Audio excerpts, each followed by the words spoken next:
众所周知，鸡蛋是生活中的营养小能手，绝大多数成年人每天吃一颗鸡蛋不成问题，可以给机体补充优质蛋白、维生素 A、卵磷脂，还有钙、铁、磷等营养成分。鸡蛋的做法多样，口感美味，有很多人在超市促销时还会多买点鸡蛋，可问题也来了，这么多鸡蛋应该如何保存呢？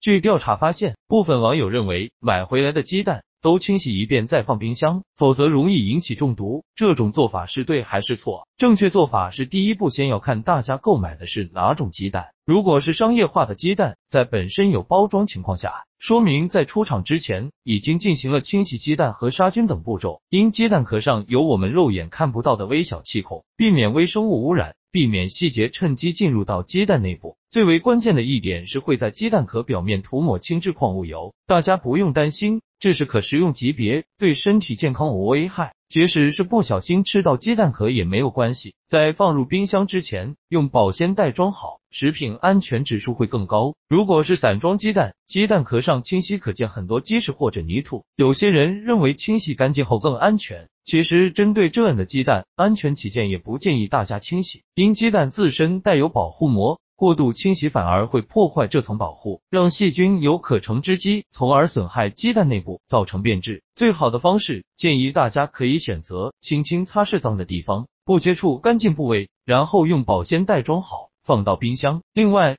提倡大家尽量购买带包装鸡蛋。据相关检测发现，散装鸡蛋没有经过商业化处理，其中很可能有沙门氏菌。第二步，在鸡蛋储存上，除了要注意储存温度，尽量把鸡蛋放置在冷藏4摄氏度以下，生熟都要如此，可避免微生物污染。不能在常温下存放。还有鸡蛋姿势，应采取大头朝下小头朝上的做法，可降低蛋黄占鸡蛋壳，延缓气势变大。整个鸡蛋储存时间尽量在1个月之内吃完，食品安全以及营养价值都有保障。第3步，当你发现鸡蛋黄分散程度越来越大，凝固能力越来越小时，说明鸡蛋已经不新鲜了，剩下的鸡蛋要赶紧吃完，谨防鸡蛋变质造成浪费。各位朋友，你认为鸡蛋在储存之前应不应该清洗？如果觉得视频不错，记得关注和转发分享给你的亲朋好友。